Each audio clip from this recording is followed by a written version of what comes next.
Good morning and welcome to Hope, Faith, and Joy Daily Devotion with me, Pastor Amanda. We are looking at chapter 8 of the Gospel of Luke this morning. And Luke's quite wordy in his chapters, but he's got some really good stuff going on here this morning. And we kind of have, if we take all the verses that we have here and kind of split them into two sections, the first section is Jesus talking about the importance of hearing and doing, and that they both are extremely important to our faith life and to our journey. And so we have these stories right now about hearing and doing. And then the second section begins to show us about what Jesus's power is like, that he has power over nature, demons, illness, and even death. And so it's kind of two sections is what chapter 8 is made up of. Now, chapter 8 actually begins with something that I love a lot, and that is in the first, the first 3 verses. Jesus says that we find that Jesus is traveling with his disciples and with his followers. And yes, guess who's with him? A whole bunch of women. And so it goes to show that Jesus is already breaking boundaries in the very beginning, because he lived in a society where the men hung out with the men and the women stayed with the women. Men had these roles, women had these roles, and you didn't mix them up. But Jesus was like, Nope, we're all going to do this together. And we actually get some women named here. We have Mary, called Magdalene. We have Joanna, the wife of Herod's steward Chuza. We have Susanna. And so it's just this wonderful moment of recognizing that Jesus, from the very beginning, pushing boundaries. And I love that. Then we go into this parable of the sower and the seed. And again, it's, Jesus is using this story to help us to understand the spiritual world in a better way. And what the disciples are like, why are you doing this? We still don't get it. We need some explanation. And so Jesus is good enough to be able to, he's brought them into his inner circle. And he just says that, there are certain things that when you talk about them, you need to talk about them so that everybody has the opportunity. But some people's eyes are just closed, or their ears just can't hear. Their minds can't quite fathom. And yet, it's not hidden, but it is in a sense kept secret. And it's only through our continual practice of doing devotions, of reading our Bible, seeking enlightenment, seeking understanding, that we'll come to understand these things. But they're not for everybody to just understand. And that's hard. That's hard for us. We like to think. But when you think about people in general, you just understand. Some people just don't get it. And Jesus is very aware of that.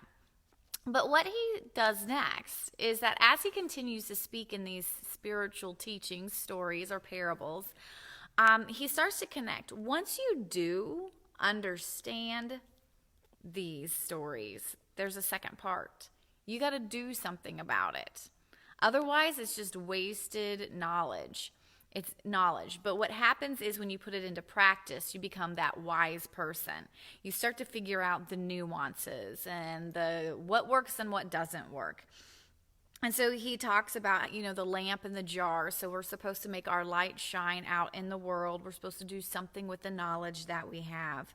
And he definitely recognizes that this is going to cause issues within the family. And it also is going to create new family for you at the same time. And we see that in his saying, I am with my family. And my brothers and sisters, they don't quite get it yet. So they're not my closest family. And so often that happens as we make these leaps and steps towards greater understanding and greater action into our new knowledge of who and what Jesus asks, who Jesus is and what Jesus asks of us. And so it's very important for Luke to help us to understand who is Jesus, like who's this guy? Well, what's he all about? And so we have several stories here now where Luke shows us what kind of power that Jesus has. And the first one is that they're in the middle of a storm in the sea, and they're all worried. And then Jesus gets up and he goes, "Calm down." Not to the people, but to the sea and to the wind. And so he has the power to calm it all down. And he's like, "Hey, you guys, you've got to have some faith in what I can do." And so we have that kind of beautiful moment where he calms nature. He has that ability. But then we have this wonderful little story about him encountering a man who is filled with demons. And what I find interesting in this story is that Jesus actually negotiates with the demons. It's a whole nother thing. I want to look into that a little bit more. But he actually negotiates. They are like, "We don't want to go back to the abyss where we're from, but can you please send us over there?" And Jesus is like, "Oh, okay, I'll send you into that herd of pigs." So that's kind of interesting to me that Jesus not only has power over them, but he still kind of interacts and listens to them in a sense. So I might have to dive into that myself, because I hadn't really realized how Jesus negotiates with the demons. And then so he has this ability to overcome evil is what I see in here. And he has the power to let it happen or not, Then we find that we have these two other stories. We've talked about them both in Matthew and Mark, about the woman who was bleeding for 12 years, and then the daughter, Jairus' daughter, who was also dying. And so what we see again is now Jesus has the ability to heal illness, and he's able to overcome death in this little girl that everybody assumes she's dead, and he's like, "No, she's still alive." And so Jesus' power is very great. He has the ability to calm storms. He has power over demons. He has the power to heal illness. And he has the power to overcome death, which we all know is going to be really important by the end of this.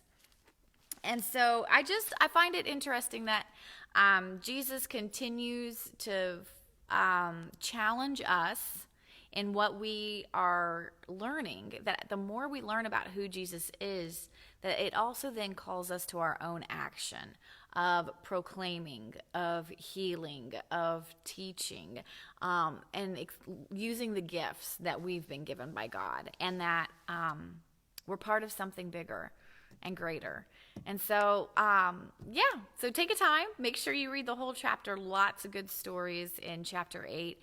And we'll look forward to talking about chapter 9 tomorrow. So thanks for joining me, Pastor Amanda, with today's daily devotion of hope, faith, and joy. Have a great day.